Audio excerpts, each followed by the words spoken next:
Jake Morrison was drinking his morning coffee when the alarm started screaming at Edwards Air Force Base. He nearly dropped his mug as red lights flashed across the hangar. Other pilots ran past him, their faces tight with worry. "What's going on?" Jake asked his friend Pete as they both grabbed their gear. "Something big just showed up near Jupiter," Pete said. "Real big." 3,000 miles away, Dr. Kate Williams was already at her computer at NASA. She had been tracking strange signals for the past week, radio waves that did not match anything humans had ever made. Now her screen showed something that made her hands shake. 12 massive objects were moving through the outer solar system. Each one was the size of a small city. They were heading straight for Earth. Kate picked up her phone and called her boss. "Sir, we have a problem, a very big problem." General Ben Parker was in a meeting when his aide burst through the door. The aide's face was white with fear. "General, you need to see this right now," the aide said. Parker followed him to the Situation Room.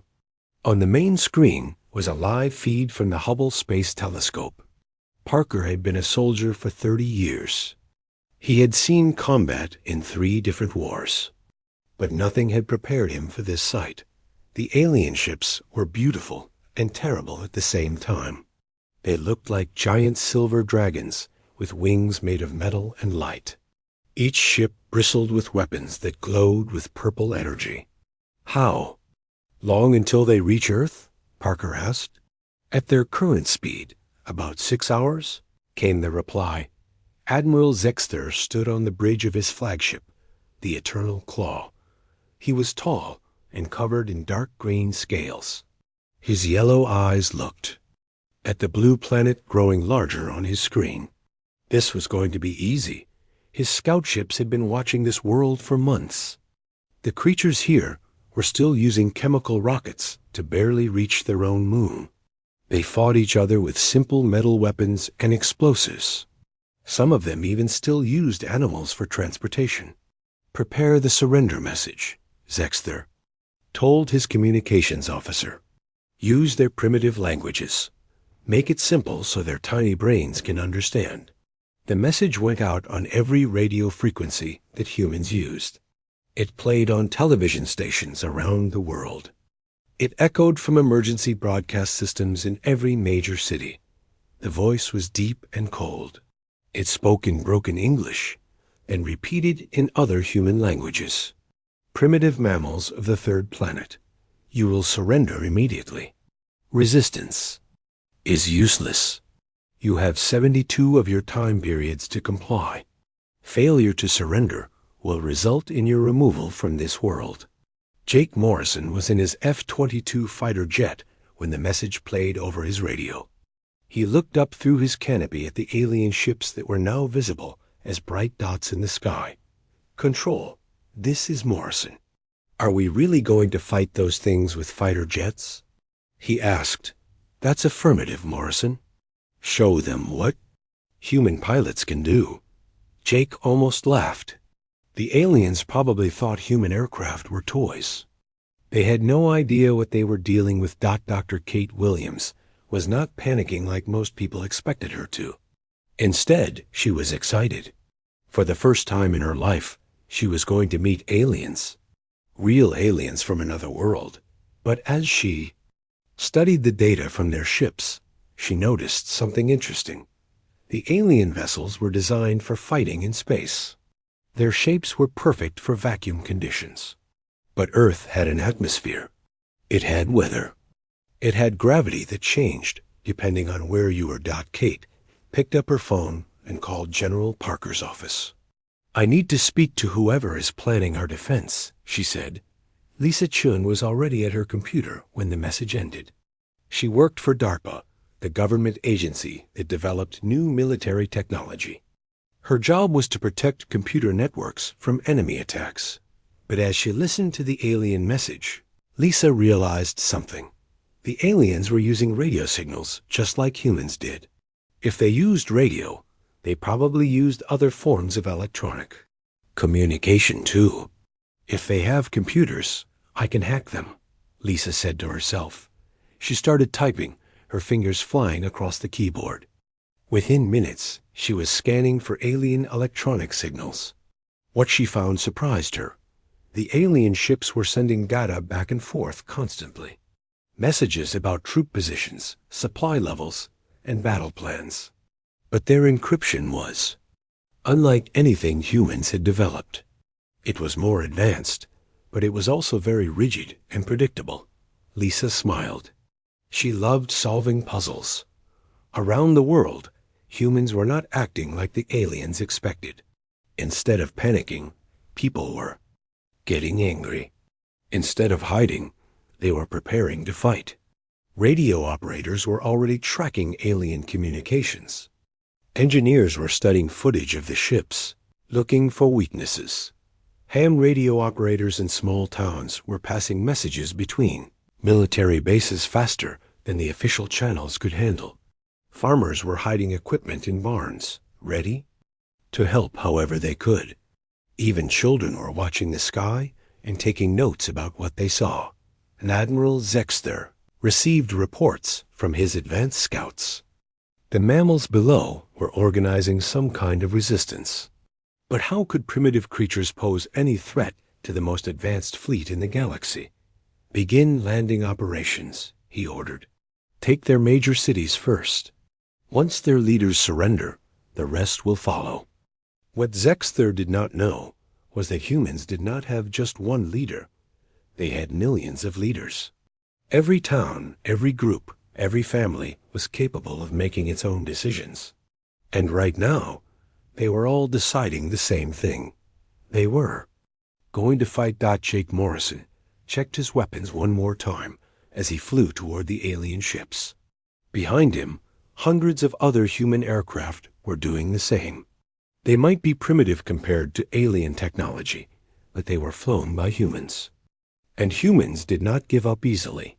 The war for Earth was about to begin. The first alien ships came down like falling stars. They landed in major cities around the world. New York, London, Tokyo, and a dozen other places suddenly had alien warships sitting in their centers, like giant metal mountains. Jake Morrison was flying his fighter jet over Los Angeles when he saw the landing ships deploy their troops. Hundreds of alien soldiers poured out, wearing shiny armor and carrying weapons that glowed with purple light. "Control, I can see the aliens," Jake said into his radio. "They're moving like they own the place." "Copy that, Morrison. Show them they don't." Jake dove his plane toward the alien formation. The aliens looked up at him and raised their weapons. Purple beams shot past his aircraft, but they moved slowly. Too slowly. Jake pulled his plane into a sharp turn that would have been impossible. In space, the aliens fired where he had been, not where he was going. Their weapons were designed for fighting other spaceships in straight lines, not for chasing fighter jets through Earth's thick atmosphere. "These guys have never fought in air before," Jake told his wingman Pete. "They don't know how to lead a target in atmosphere." The two human pilots swooped around the alien formation like angry wasps. They fired their missiles and guns, then vanished behind buildings before the aliens could respond. Within minutes, 3 alien vehicles were burning wrecks. Admiral Zexter received the reports from the surface with growing confusion. His ground forces were reporting heavy resistance from aircraft that should have been no threat to advanced Draconian armor. "How are primitive flying machines destroying our hover tanks?" he demanded. His tactical officer looked nervous. "Sir, the mammals seem to understand our flight patterns better than we understand theirs. They use their planet's gravity and atmosphere in ways we didn't expect." Dr. Kate Williams was not watching the fighting. She was listening. For 3 hours, she had been recording alien communications and comparing them to signals her equipment had picked up weeks earlier. "Oh my God," she whispered as she made the connection. Kate ran to find General Parker. She found him in the command center, watching reports from around the world. "General, I need to tell you something important, Kate said. We've been listening to the aliens for weeks without knowing it. Parker looked at her with tired eyes. What do you mean? Ham radio operators all over the world have been picking up strange signals. They thought it was just interference. But I've compared those signals to what the aliens are using now. It's the same thing. Kate pulled up her computer data. The aliens have been talking to each other for weeks while they planned their attack. And humans were accidentally recording everything. Parker's eyes went wide. Do you mean we have their battle plans? Not exactly. But we have something better. We know how they communicate. And if we know that, we can learn to understand them. Lieutenant Amy Rodriguez was crouched behind a burned-out car in downtown Chicago. Around her, pieces of an alien aircraft were scattered across the street. The ship had crashed when a National Guard helicopter hit it with a rocket.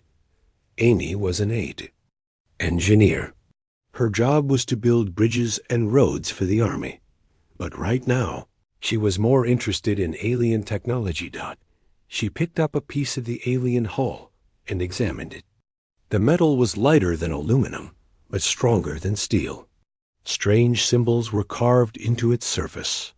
"Hey, Lopez," she called to her sergeant. "Come look at this." Lopez crawled over to where Amy was hiding. "What did you find?" Amy held up the metal piece. "This hull plating. It's not solid. See these lines? It's made of layers, like plywood, but each layer is a different metal." She touched one of the symbols, and it lit up with a soft blue glow. "And these aren't just decorations. They're some kind of control system."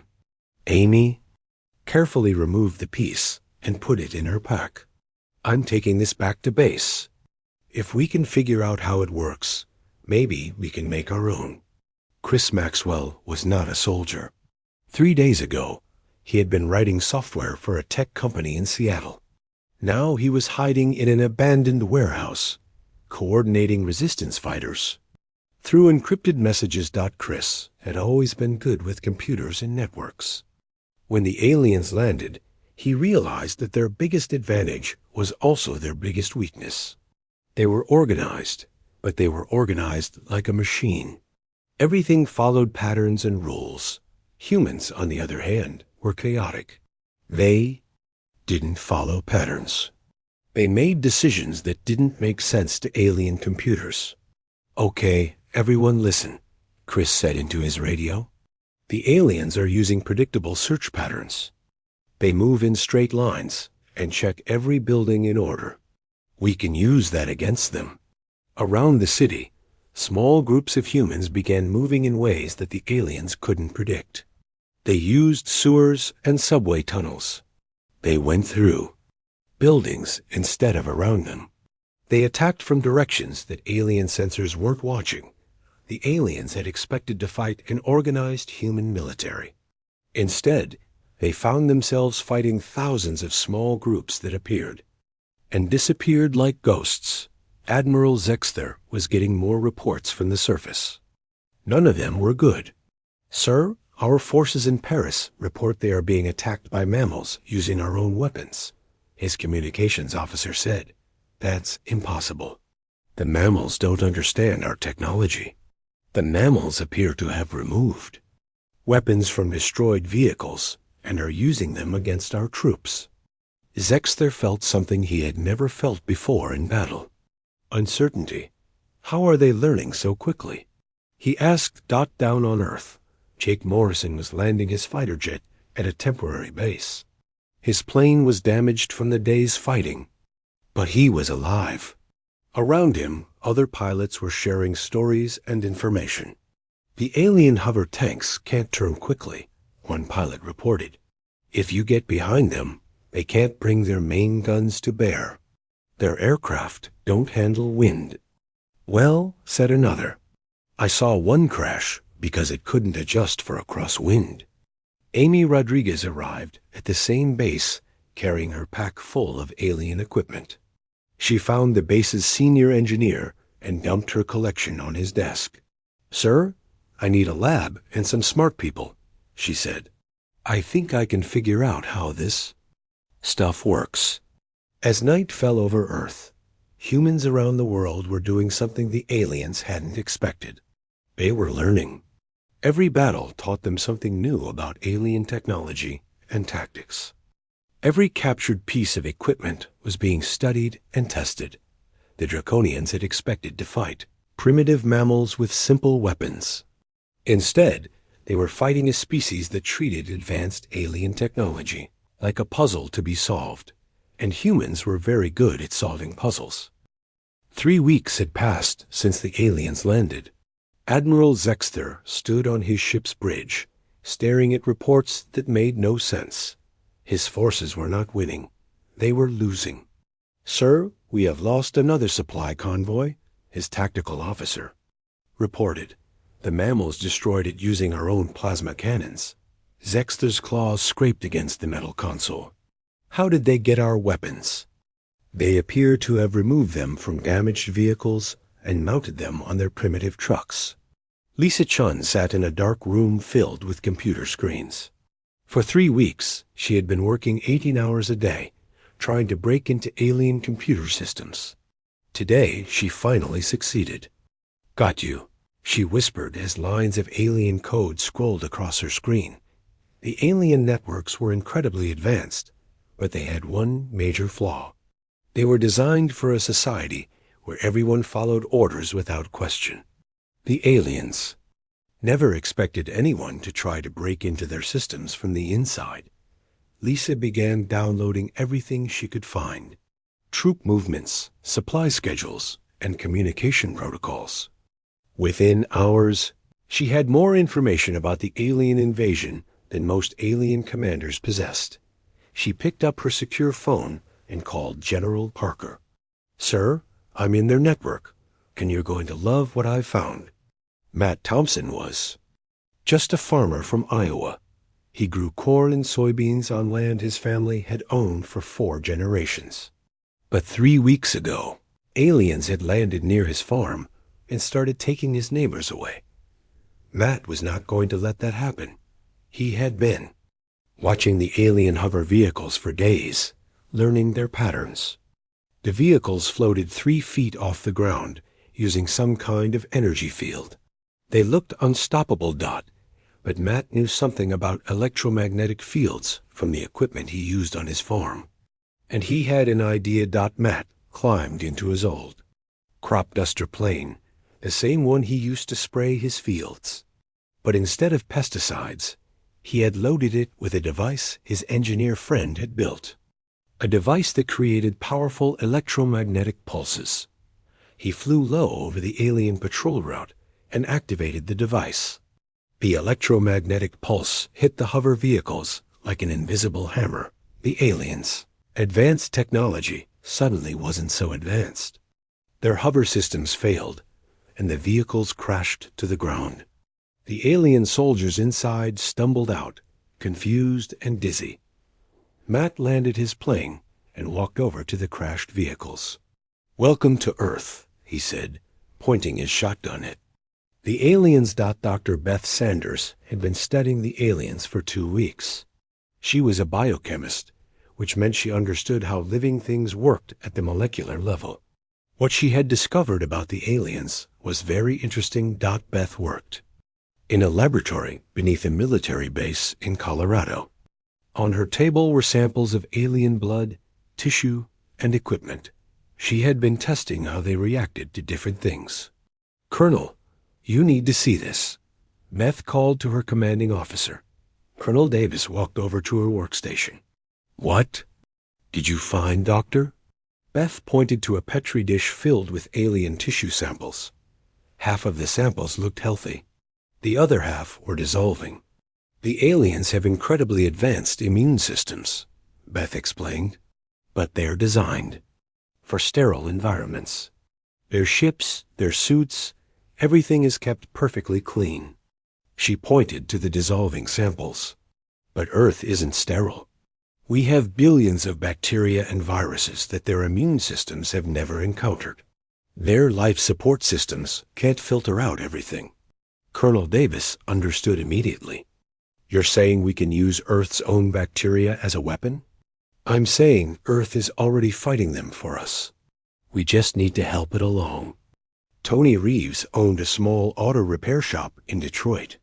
Before the invasion, his biggest problem was finding parts for old cars.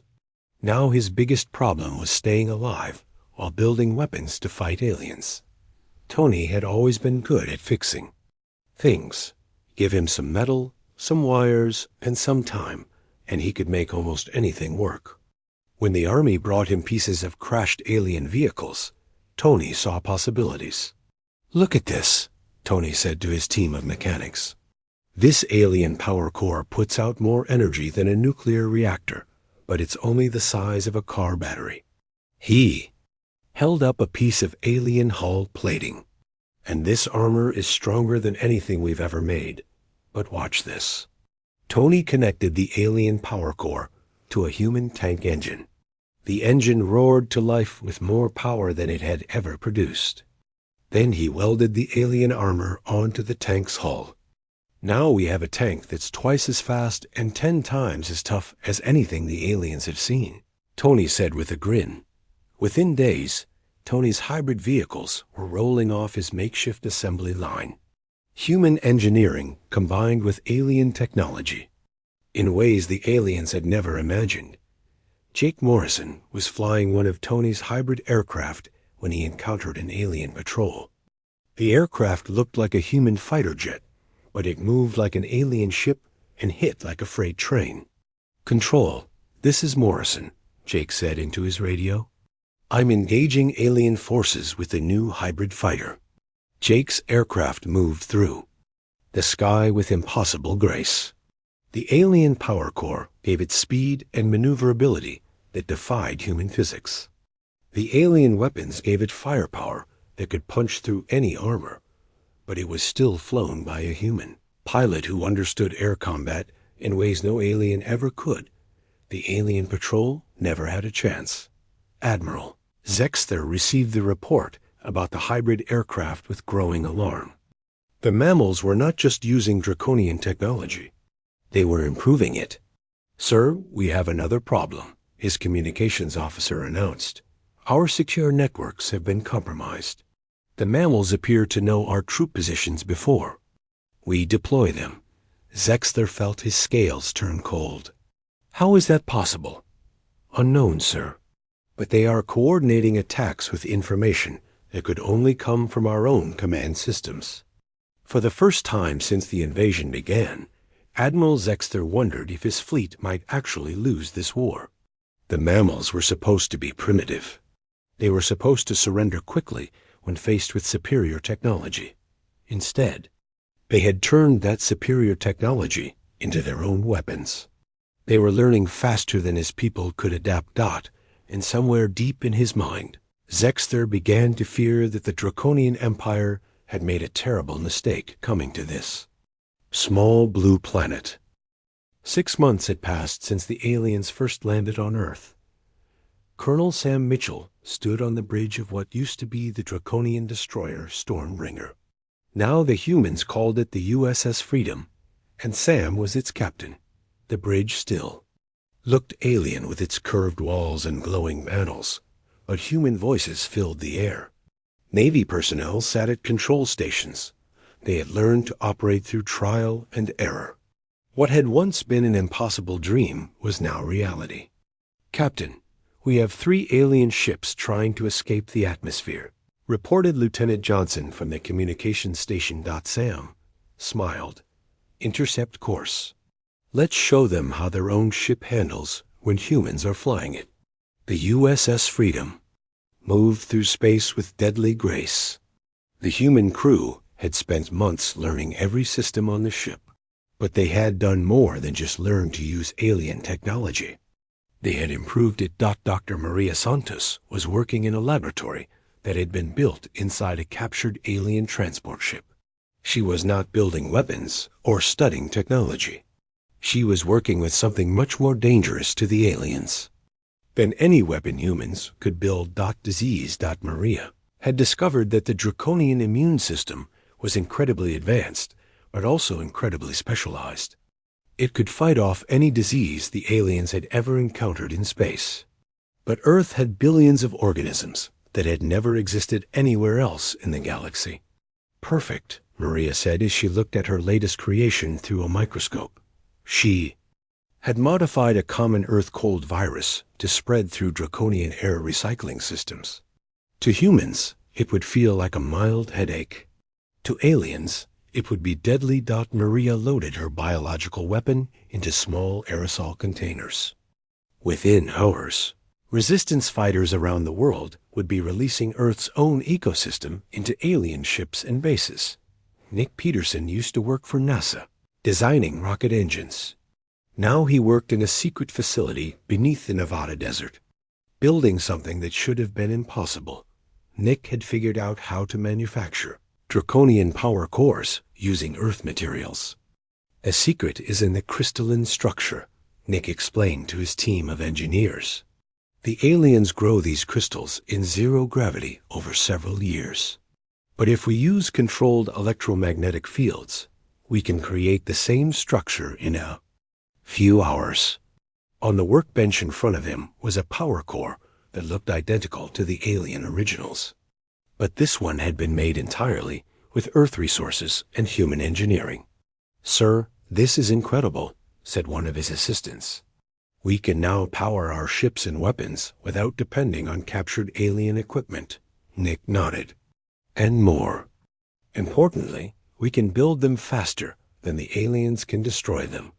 Kelly Harper sat in a communication center that connected resistance groups around the world. Before the invasion, she had been a radio operator for the Coast Guard. Now, she coordinated a global network that the aliens could not understand or stop. "Phoenix Base, this is Eagle Control." Kelly spoke into her headset. "Package delivery confirmed for tomorrow at sunrise." Around the world, dozens of voices responded with coded confirmations. The aliens had tried for months to break the human communication network, but they had failed to understand one crucial thing about humans. Humans did not have one network. They had thousands of networks that connected and separated as needed. Ham radio operators, internet forums, even children playing games online were all part of the resistance communication system. The aliens kept looking for the central control node to shut down human communications. They did not understand that. Humans did not have a central control node. Every human was capable of making decisions and passing information independently. Admiral Zexter stood in his command center aboard the flagship Eternal Claw. Around him, his officers worked frantically to coordinate what remained of the Draconian fleet. The reports coming in were all bad.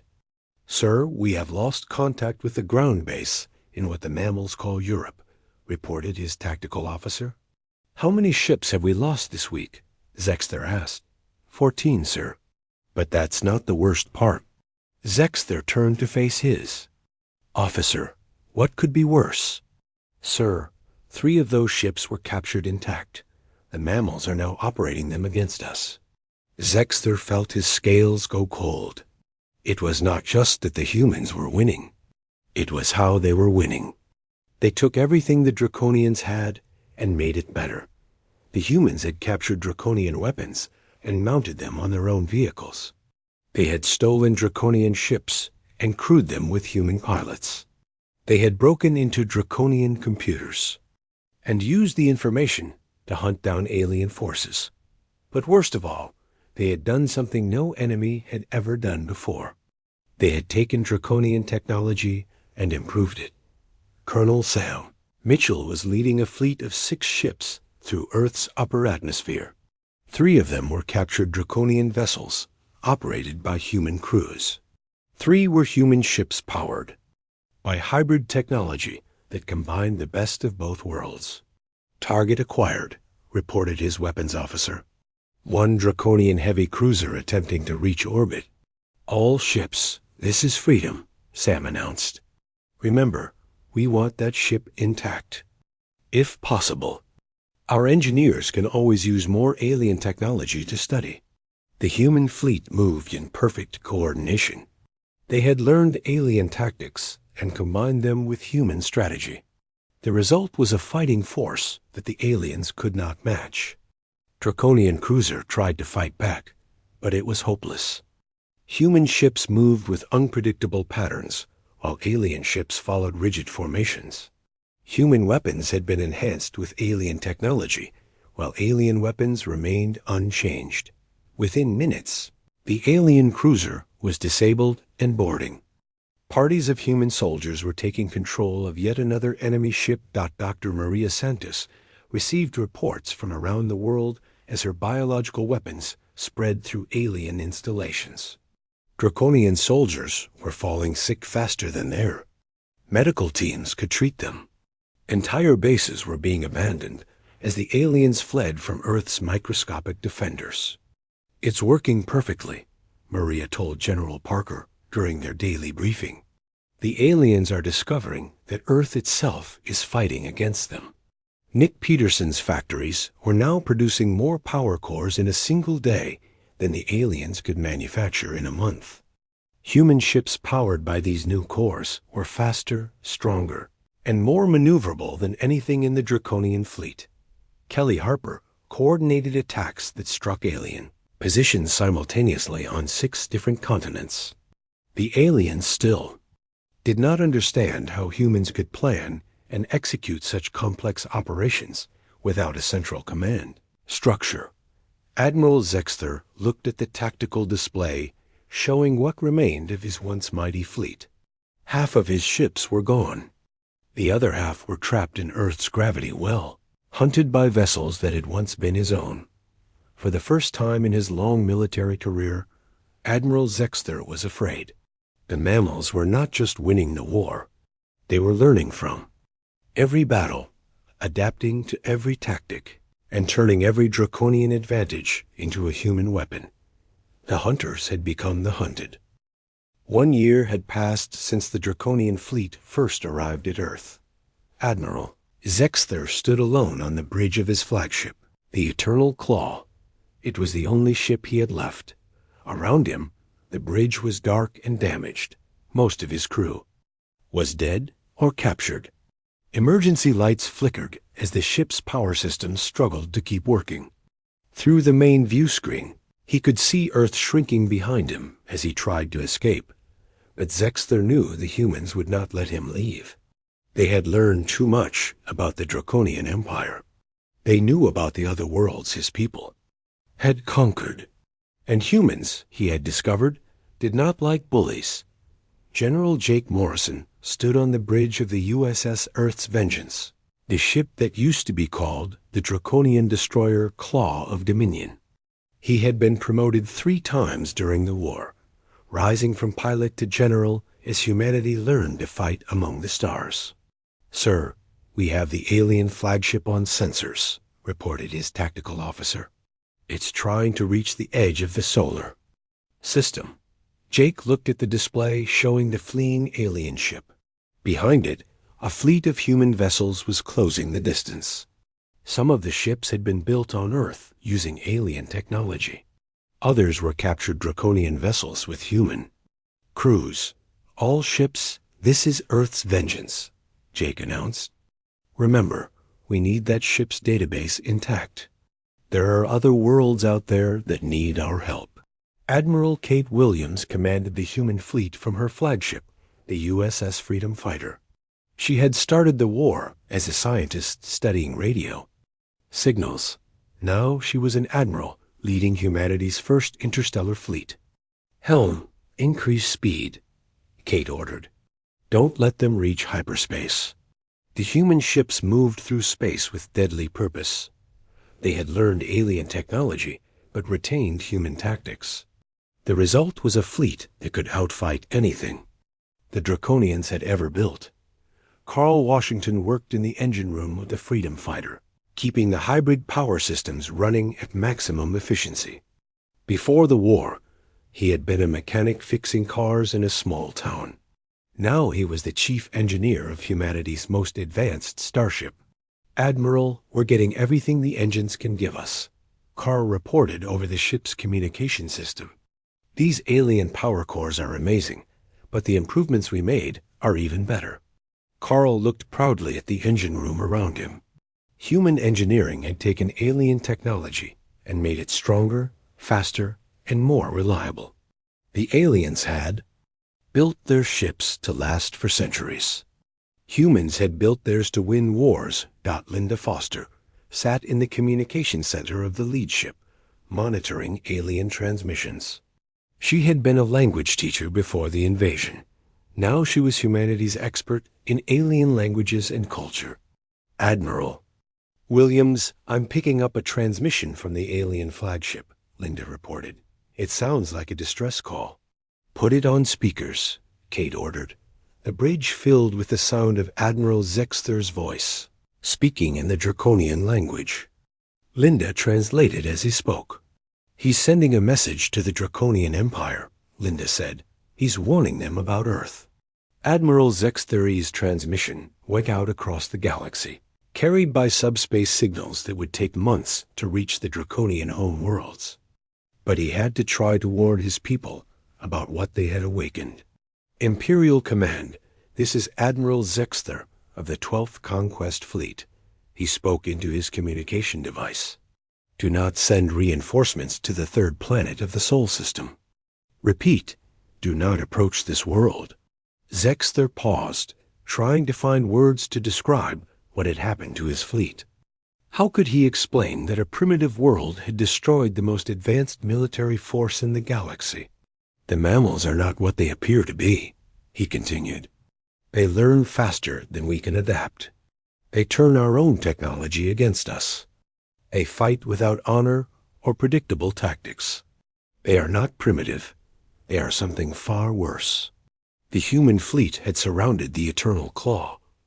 Zexter could see their ships on his sensors, closing in from all directions. There was no escape. They do not fear superior technology. Zexter continued his transmission. They study it, improve it, and use it better than we ever could. They have taken our weapons, our ships, our knowledge, and made them into something. We cannot fight. Jake Morrison opened a communication channel to the alien flagship. Admiral Zexter, this is General Morrison of the Earth Defense Fleet. Surrender your ship and prepare to be boarded. Zexter looked at his communication panel. He could surrender and become a prisoner, or he could fight and die. But there was a third option. Human General, Zexter replied, I will surrender my ship on one condition. I want to see your world's leaders. I have information about the Draconian Empire that you will need. Kate Williams smiled. Condition accepted. Admiral, prepare for boarding. Within hours, human soldiers were walking through the corridors of the last Draconian ship. They were not there to destroy it, but to learn from it. Every piece of alien technology would be studied, understood, and improved. Admiral Zexter sat in a human prison cell, but it was not like the dungeons he had expected. The humans treated their prisoners with respect and gave them comfortable quarters. They were even trying to provide food that Draconians could eat. Linda Foster sat across from him with a tablet computer, recording everything he said about the Draconian Empire. How many worlds has your empire conquered? Linda asked. Hundreds. Zexter replied. We have been expanding across the galaxy for thousands of years.